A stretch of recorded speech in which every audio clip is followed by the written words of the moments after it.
speaking about exile.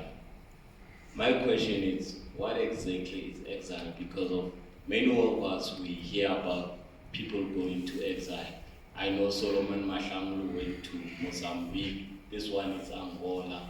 But I want to know what is exile exactly. I know it's a struggle, but we all know it's a struggle. But what exactly is a struggle? What is exile? Should we respond in English? Another. Sure. Yeah, thank you very much.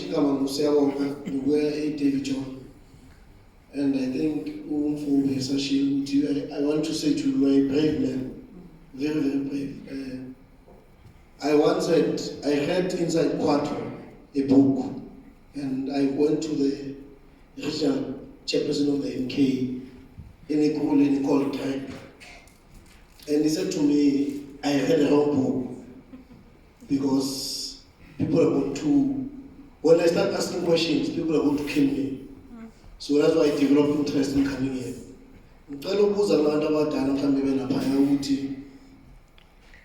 The infiltration of the ANC, was it a key dominating factor in your camp? Were all those inside the camp infiltrated, or have they infiltrated the ANC? And what is happening now that we are discovering when the former president says there are people who are spies, and does it link somehow on the camp of Quattro and now? And maybe to you, director, I would appreciate if you go deeper because when we started, we spoke about Cuba, the battle towards the liberation of Namibia and South Africa led by the Cubans. Maybe in future, if you can create a narrative around that, the battle of Cutucana, so that it links from Angola coming to Namibia and South Africa. That's what I wanted to say. Thank you so much. Okay. Last round for this one will come up there. Thank you. MJ from Ekurland. First, I want to appreciate, I watched your interview with JJ. It was very nice. Bobaba, let's appreciate that you are here with us. But the question would be, first maybe let me say what I learned from the play is that actually the spies were not those on the ground. The spies were the leadership. Because when it was bad, they made sure that those Abada Papans, they must fight and kill each other. But I'm saying, Comrade Carlo, are you willing to narrate more stories now that you have said you are dodging bullets? I remember yesterday when JJ asked you about Cameron Kelly, how he lost his arm. You never answered. I saw someone in Mbaola there, and then I thought of yesterday. Can you answer that question today? Okay. And in response to leadership.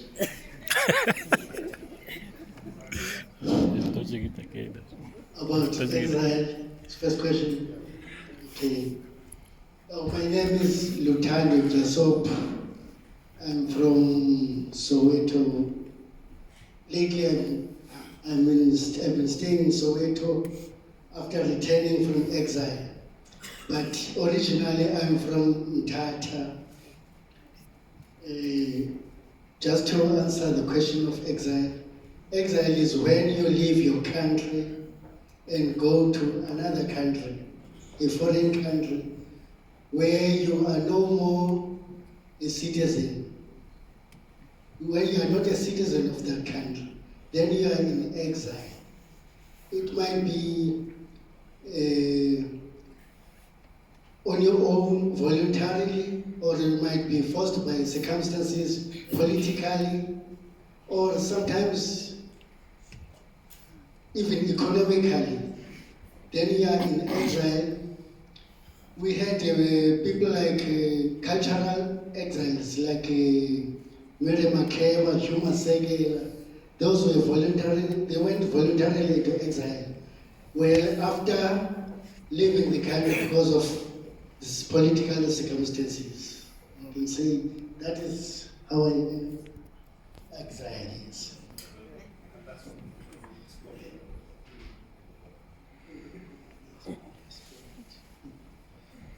Yeah, I think one of the most important questions for us as South Africans is that of the infiltration of our organization. And this question, I think, is very important in that some people even think maybe as South Africans, intrinsically we are terrible people that were susceptible to some of these things. There is nothing peculiar about us. It is the nature of the beast. Throughout the history of human conflict, the standard thing that happened is cross-infiltration of one another. If the ANC was not posing the threat that it was posing to the system that was in place in South Africa, nobody would have bothered to infiltrate it. It was infiltrated precisely because it was posing a serious threat. And what I think is important here, we must understand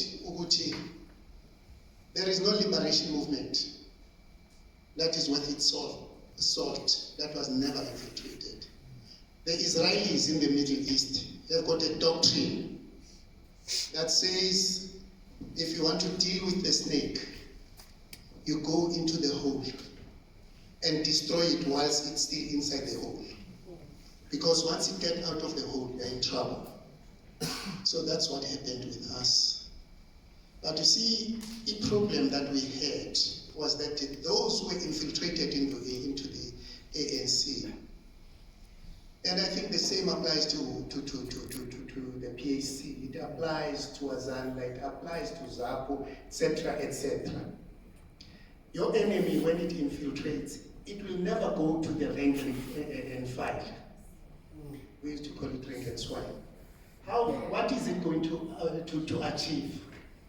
The infiltration has to go to the highest level of the organization.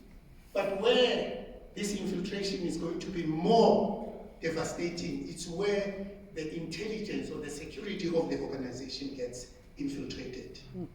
Because it is through this security that people are going to be picked out and labeled enemy agents. And the people who talk like, for example, the way I am talking now, those who defend the status quo are going to label me an enemy agent. I'm used to that, I don't have a problem with that. Because only those who are on the side of the enemy will point such fingers at us. Oh, Mr. Masegolo, I am sure ukuthi khona manje all over kugcwele nje ukuthi no lo muntu insara is an enemy agent and all those things. That is standard because that is designed to silence people from pointing fingers at the culprits. So the most important thing as South Africans, we must understand that, and we must understand that the problems that we're having today are a result of that infiltration of our organization. As a result, there is no ANC that is in power, because as yet those who are in power are those who are infiltrated. Thank you.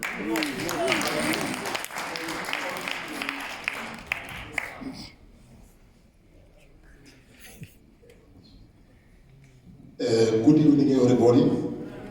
I just want to add on this one.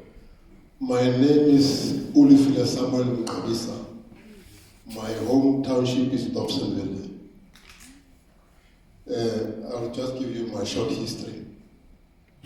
In 1976, I left this country on the 25th of July, a week after the Soweto school uprisings. Because what we experienced then about the Boers shooting our school children unarmed, I was working then. I decided no. Somebody said in Botswana, if you go there, you'll get AK-47. I decided I go to Botswana. I left with my friend who was a teacher in Dobsonville. he was killed brutally. So I reached Angola in 1977. I trained with my friend here. We were trained by the Cubans. After training, I was sent to Zambia to do further training, what they call survival course. You train without eating for some time to make you strong. After training, I went to Lusaka. There we were under John Morrison, the brutal man. That man is horrible. So, 1970, after training in Lusaka, me and my friend Ubani and others were victimized because of dissent. I was locked up from 1978 till 1980. It's a long, painful history. I can't tell everything. I left this country before playing enough with girls. I was a small boy, 25. So, after prison, I was sent somewhere in Livingstone to cross our guys across Zambezi River into Zimbabwe and Botswana. And that Zambezi River is infested with crocodiles and hippos, but we survived. Because I grew up in the ZCC, I used to pray when you cross that river. It was terrible. I survived. Other guys perished there. So, 1984, John Moody's, I became a nuisance in front of John Moody's. He sent me to Tanzania. As I say, my story is too long, painful. 1991, I was locked up by Mbogoto. Mbogoto is small boys, ANC small boys, who are said to be ANC security. Those boys are brutal. They killed a lot of our friends in Tanzania, in Zambia, in Quattro. Quattro is hell on earth. I'll just jump other phases. Last year, on the 2nd of August, I wrote a 6-page email to Ramaphosa. It is titled Exhumation and Repatriation of MK Members' Remains, especially from Angola. I copied that email to Kusela Diko, his PA. I'm still waiting for the response. It's 11 months now. This country is run by thugs. All of them are thugs.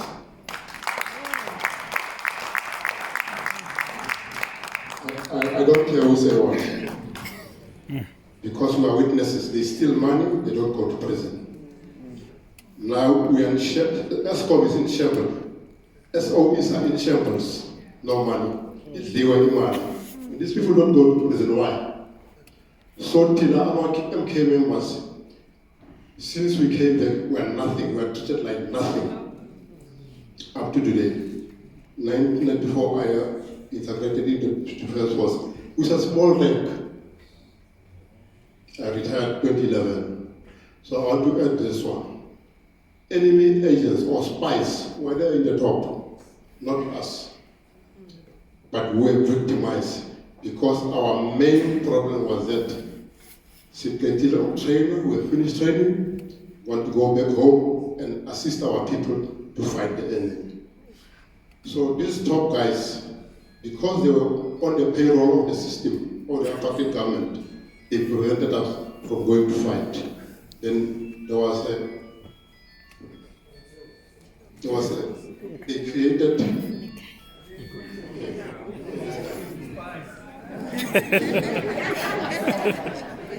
they created the enemy scare. How do I put it? Enemy scare what? Put amongst us the enemy agents. That's how we are locked up. Many of our friends died in Quattro. So I'm fighting that those bones must be brought back. But I fight this alone, I don't know. So in short, ANC was infiltrated up there, not on the ground. spies are there. As you heard Zuma, what I'm not sure about Zuma. Because Zuma was also ANC Chief of Intelligence. Thank you very much. I see that we have a question. One, you'll be first, second, third, you'll be the last. Sure. Hello. I want to ask a question. When you were in exile, were you integrated in those communities of Zambia, Angola, or you were staying in camps for all those years? Because we are told now that we got assistance from other countries, but we want to understand if when you were there, were you only living in the camps or you were integrated, maybe even you had an opportunity of having RDP houses if there was anything like that? Okay. Thank you very much. I must say thanks to you, sir. I watched you interview yesterday with JJ. You are a very brave community. We need people like you in this country. Two things. I just want to understand from those who were there. OR, was he informed? What did he do about all these things? Did he know what was happening in the camps? First, were these things done underhand and no reporting? Because I know that there were times when the so-called then the NEC of the ANC used to meet and discuss, give reports from various countries. I happen to have been in 2 countries myself anyway. But secondly, are we having something done, to get these comrades' remains back? Because I think one thing that breaks us is because some families have really never come to understand what happened with their loved ones who went outside. Is there anything that is being done to bring back the remains? Comrades like yourselves who were there, is there an effort that we're making, at least to let the souls of these comrades who fell in this manner back in the country and their families at least get a closure? Thank you. Good evening. My name is Dakilenda Masa. I've got 2 issues I want to talk to. The first one is to thank the exposure by, let me say, African people to do this show. Why do I say that? It's because in my first work, I didn't go to exile, by the way. In my first work, I started working at Dinner Dividend Somcam, was the name of the company that manufactures arms for South African government then. Now, the first story that I heard about Kwido Kwanabale was from Omdris Borders, a Boer who was a soldier, who told a story to me as a young boy. I was highly politicized because I was studying at the University of Security at the time. I was so upset because the story is coming from a white person telling me the story that I'm supposed to hear from leaders. From then I asked all leaders that I know, nobody ever came out to express what we are doing today. It's something that I think if we are not careful as African people in particular, white people will tell our story on our behalf in their own agenda and their own history going forward. Thank you.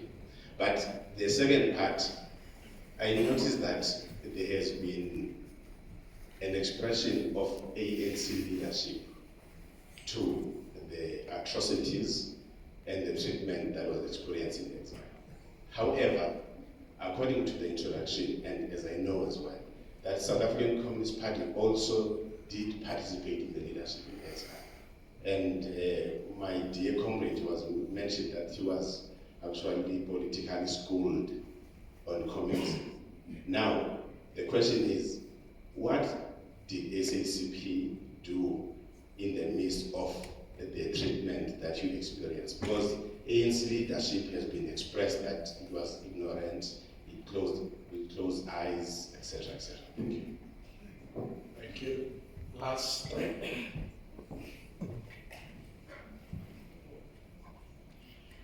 Sanibonani, igama lami uZakhele Mabhena. I'm an artist as well. And what I want to appeal kuwe Mr. Masebo and fellow artists, ukuthi if we have great people like this that could go on a course and experience what they went through for our liberation, for what we are today, for us to be having opportunities like this to stand here and voice out like we do, you know. It's also our responsibility to tell such stories, you know, far beyond this. I know as artists at times we take this as gigs, so we are working, we are getting paid. But I don't think that this is a kind of a story that needs to be told with money. It's something that we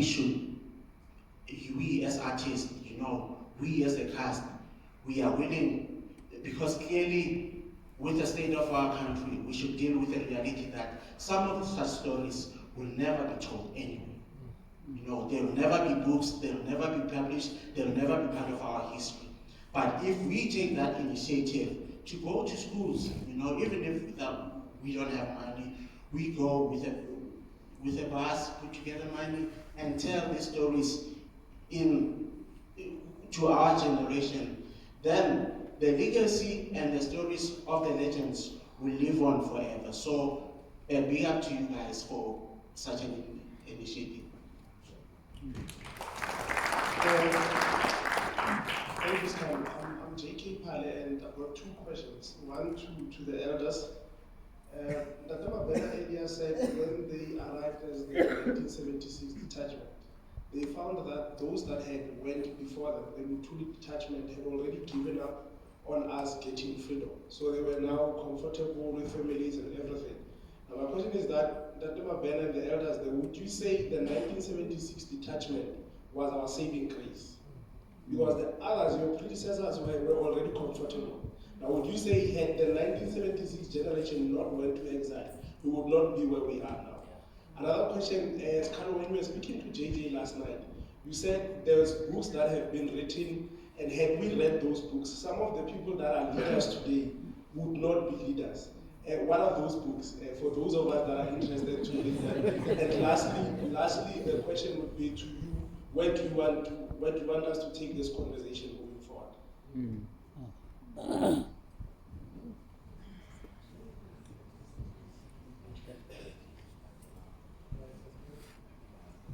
Thank you. My name is Precious Manyane, and wow, it's actually quite overwhelming to be here and see what we have seen now. My question to you is, as this generation that we are now, we hold the potential, we actually are potential leaders of our country at the moment. And I like what you put in the beginning there, that remembering the past, how do you move on? So my question is, how do we move on from here? How do we heal? How do we begin a journey of healing? Because what we have found, I was actually talking to my colleague today, is that we are forced to forget about what has happened. And as we give birth to the next generation, they get to know what happened in the past. And it seems like from generation to generation, bitterness carries on and carries on and carries on. So how do we move on without forgetting our past, but also fixing our future? What advice do you have for this generation now, so that we can engrave it into the next generation in terms of moving forward as a country, as a nation? Thank you. Last one.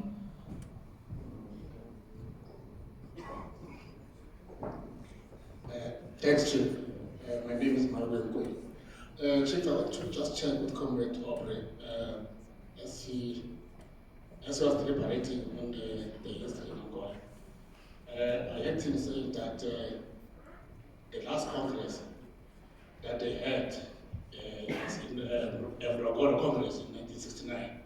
So I just want to be clear in terms of, was that the Congress of the African National Congress, which was the last Congress that he says that it was the last Congress. And then after 1969, there have been some congresses, but I just want to be clear in terms of the understanding of that Congress that he was referring to, which was the last Congress in Angola. Then the second question, Chief, is that as we are trying to speak now, we have MKMVA of Kemapave, and we also have MK Council, that's led by Comrade General Kebuzanyata. So I just want to check exactly which one is the constitutional one in terms of the African Congress. But then the last one also is to say that since 1994, I remember that there was the integration of all the forces, including APLA, MK, and the Self-Defense Force.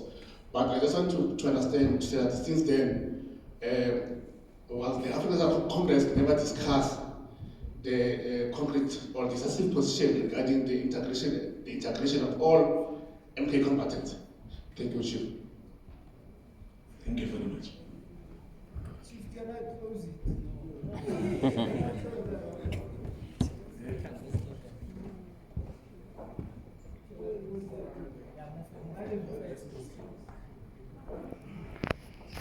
Last one.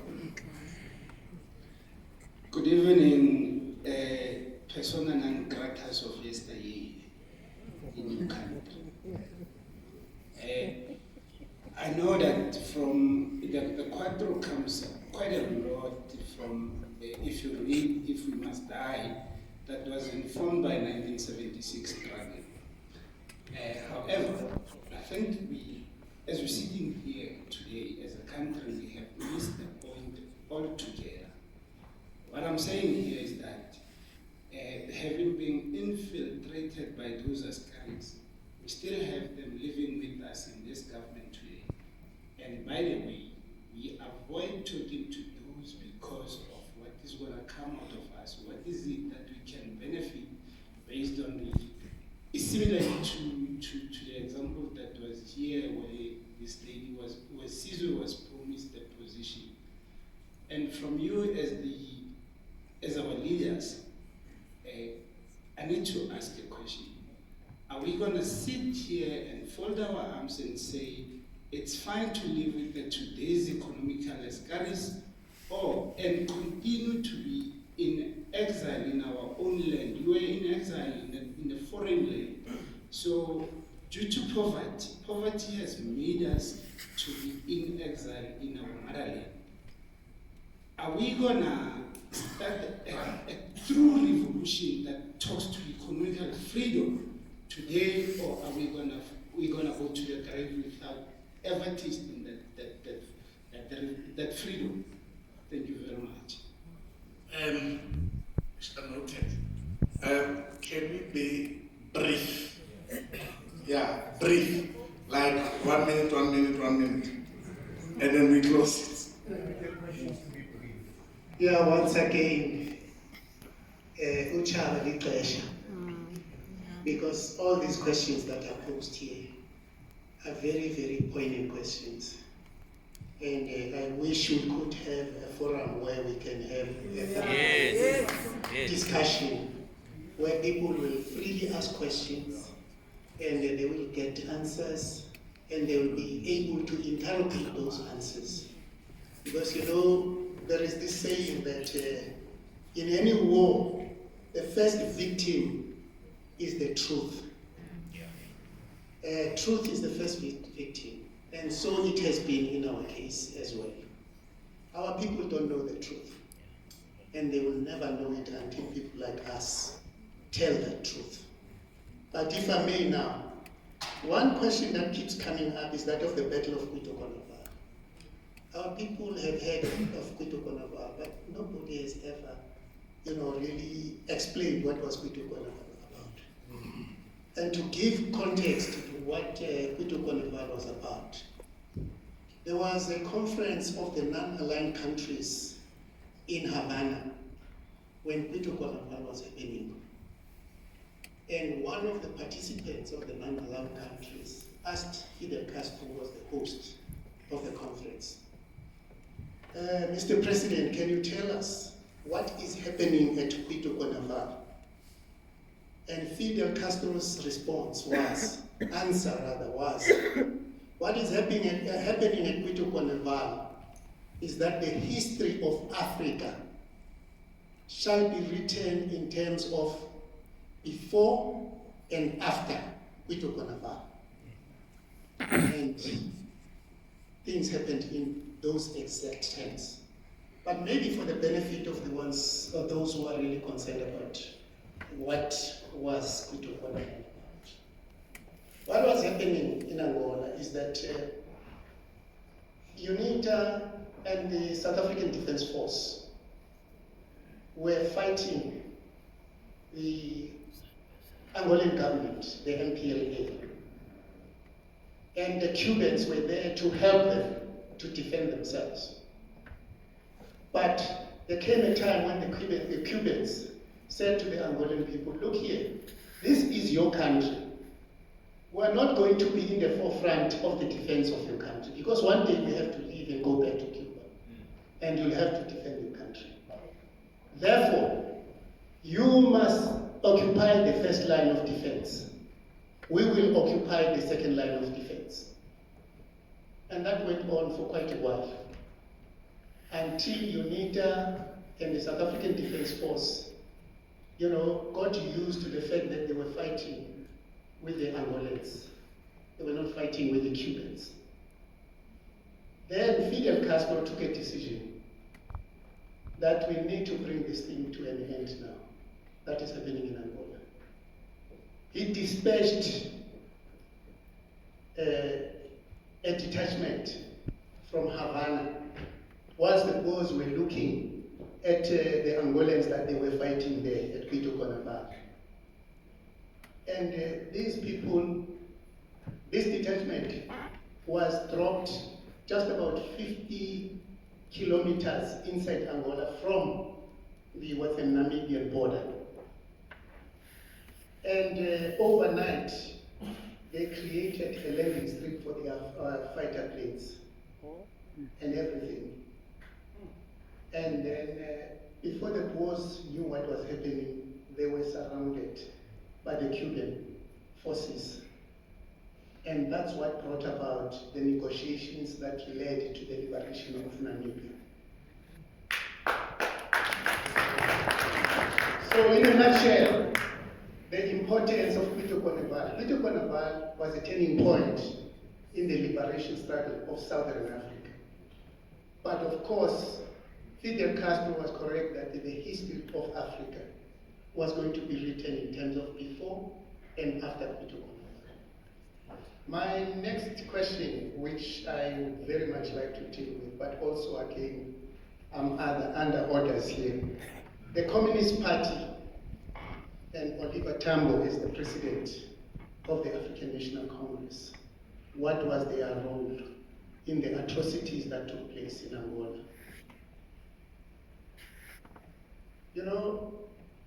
In the ANC, we always talk of collective leadership, which comes with collective responsibilities. But you see, there was another mantra that was, chanted in our camps. It was the mantra of unity at all costs.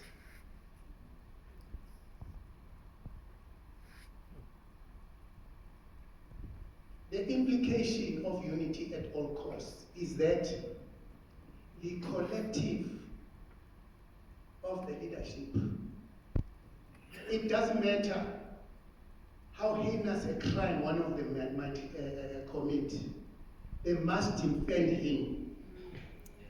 And this is what led to a situation such as we are having still in South Africa, because it is precisely because of that mantra of unity at all costs that we're sitting with the mess that we're sitting with now. Fortunately, some of us have been fortunate enough to live to see them beginning now to expose one another.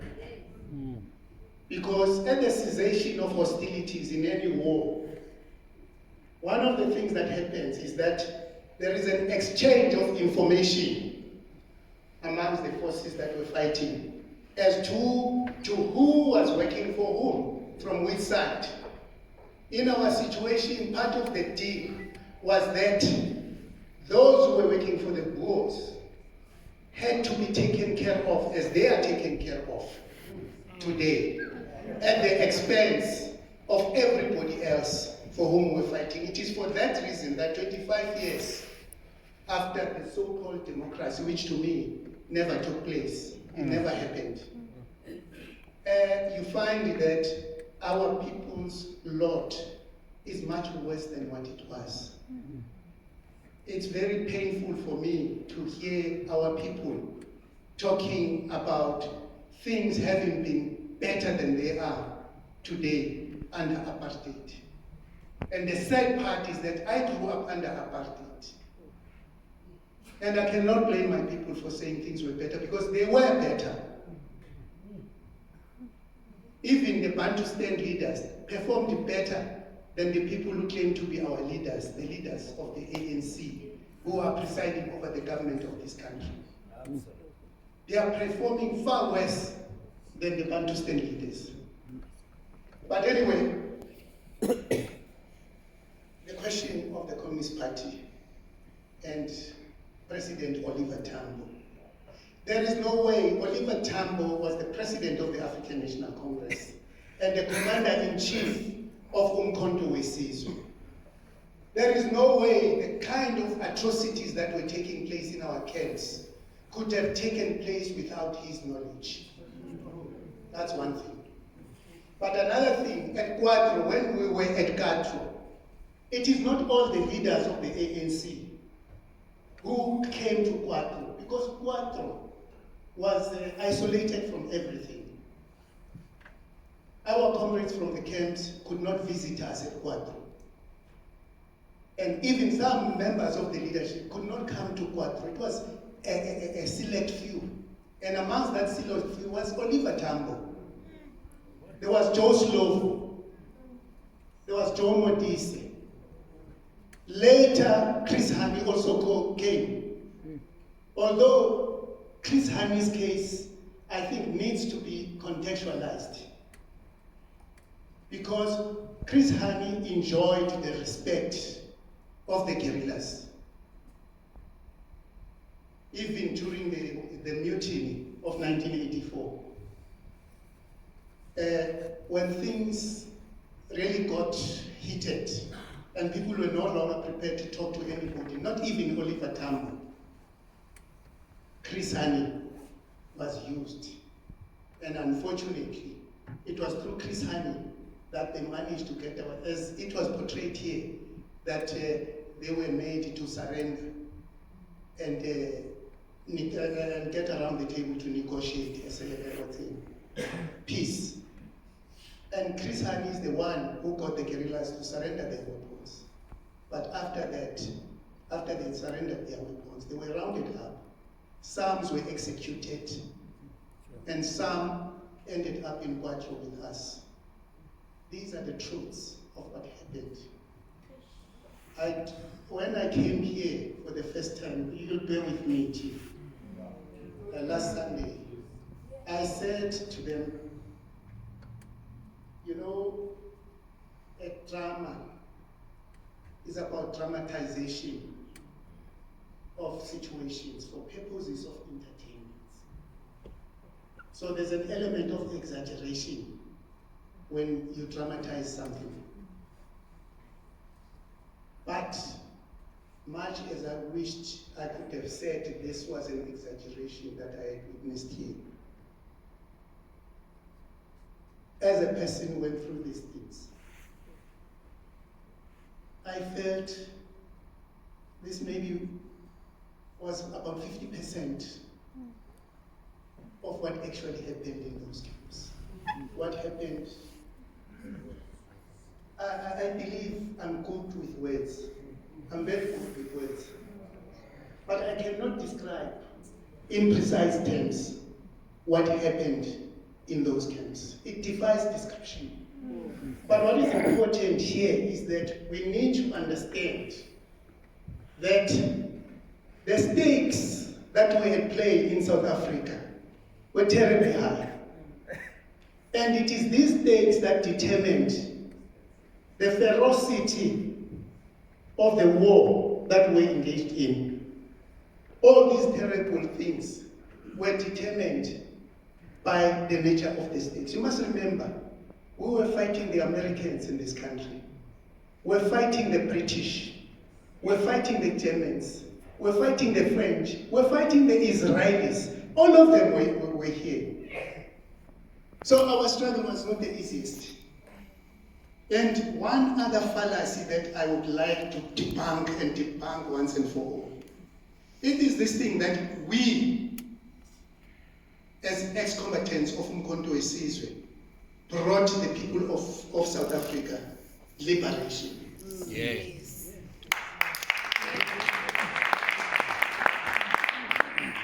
We did not bring anybody any liberation.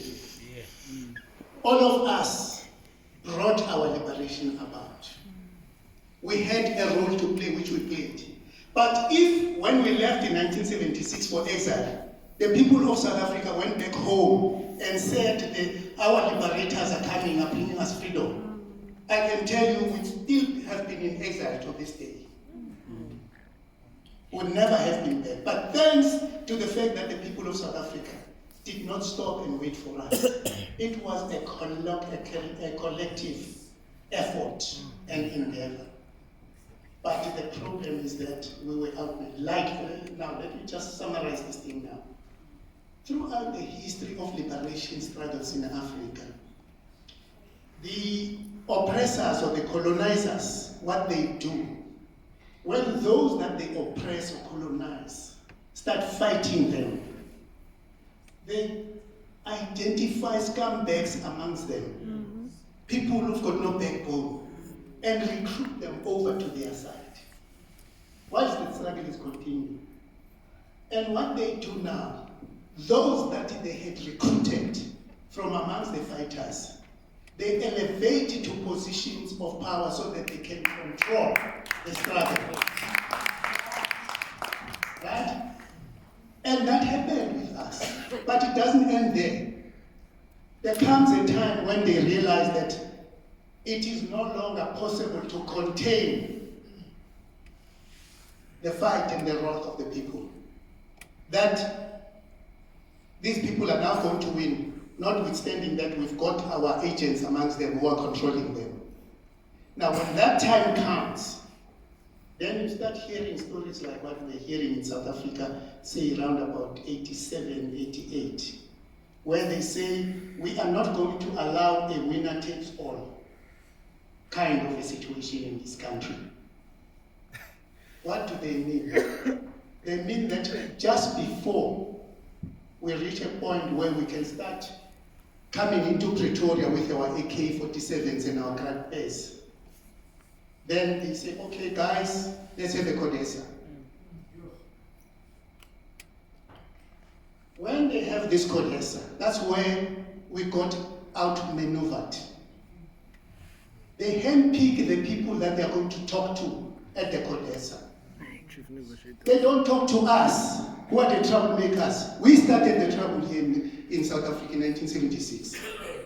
And we are the ones now who were supposed to be spoken to when it comes to negotiating a settlement. But no, they call their own boys. These are the people they talk to. With all due respect to Nelson Mandela, they had conquered Nelson Mandela. He had been in prison for 27 years. How could they negotiate with him our liberation when we were the ones who were fighting? We were the ones who was bringing about his liberation from prison. Now, in a nutshell, our struggle is not over.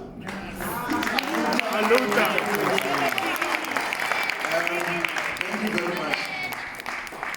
2 minutes. Our story is too long, as I said, but I just want to respond to this. Our stay in exile and MKLVA. We stayed in MK camps under control, although we moved around in the villages. As a result, I bore a baby girl with a Tanzanian woman.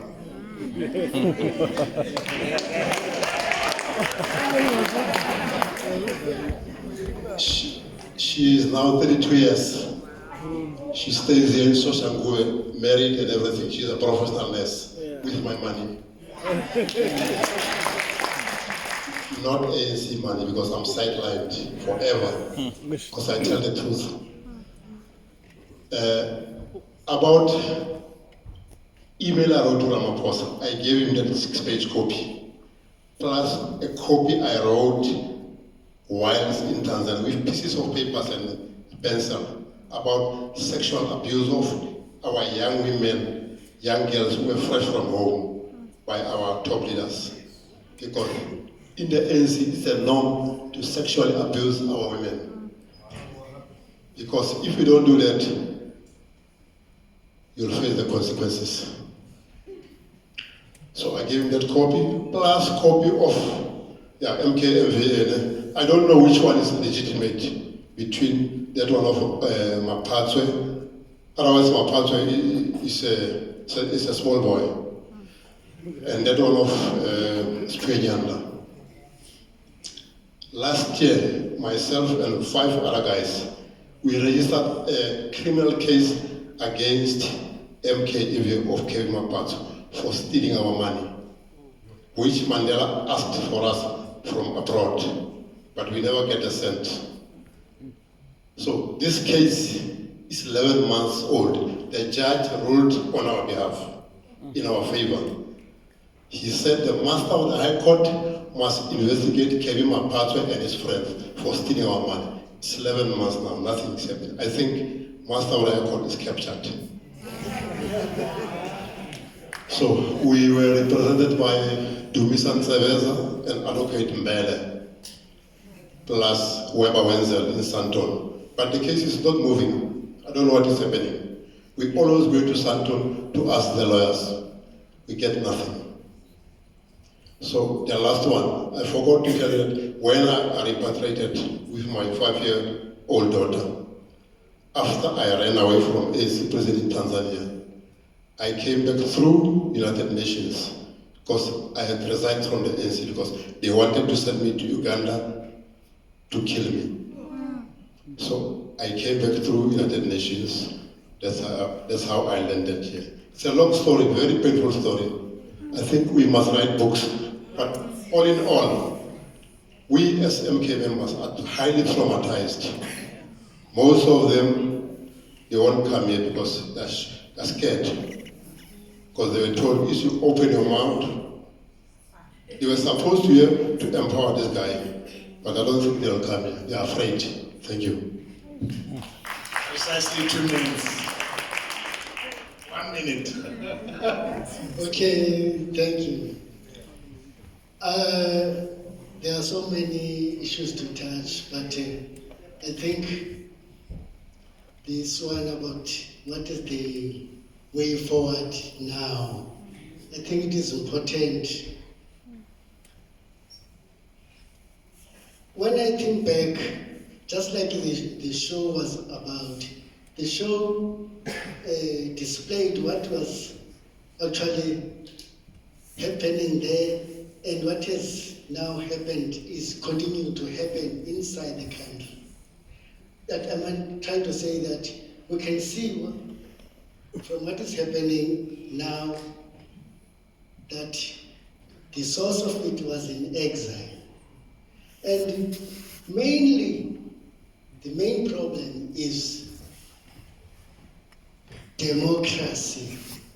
which was trampled within the organization. We might understand that in exile we were working underground, so nothing could be, there couldn't be elections openly. So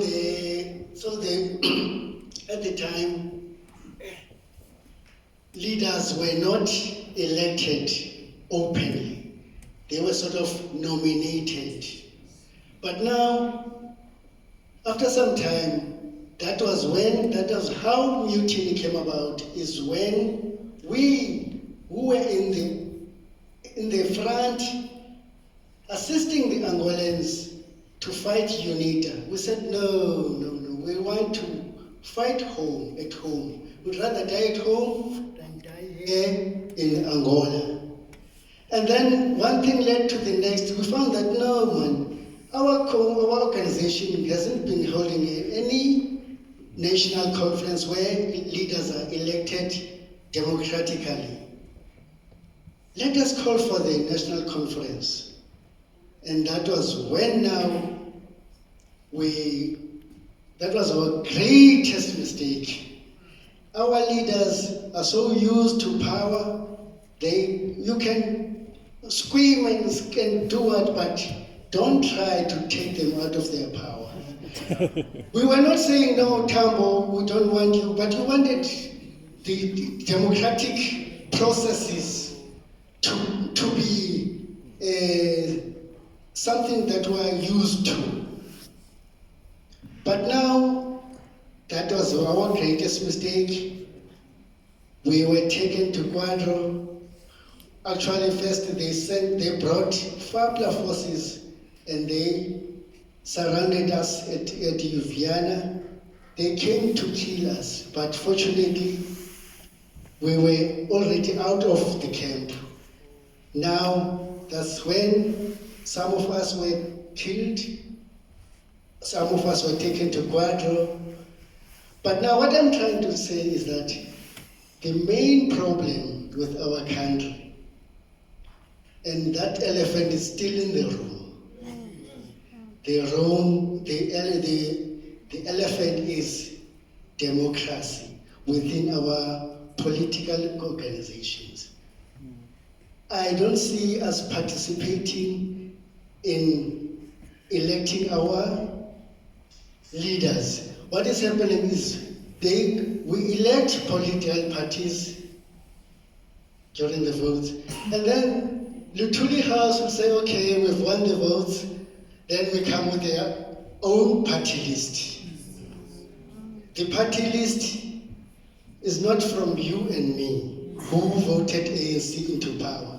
It is from Luthuli House, from the big six, what is it? Top six. The top six says, no, we're putting that one, putting the... People of Pretoria will know, you know better. Somewhat was imposed here. That is what I'm trying to say. We must try to turn this electoral system such that it must be us. They must be loyal to us. Luthuli House must be loyal to us members. And then we can say, no, you must account for what you did. Wakashule, you or whoever. It must not be from top down. It must be from us to them. They must account. Thank you very much. Che Guevara said, the road is long and full of difficulties. Sometimes we wander from it, but we must come back. At times we move too fast and separate ourselves from the masses of our people. Sometimes we move too slow and feel the hot breath of those who are drilling on our heels. But our zeal as revolutionaries is to draw inspiration from the masses of our people. And Amilcar Cabral said, hide nothing from the masses of our people, mask no difficulties, tell no lies, and claim no easy victories. That's what we're doing. Thank you very much, South Africa.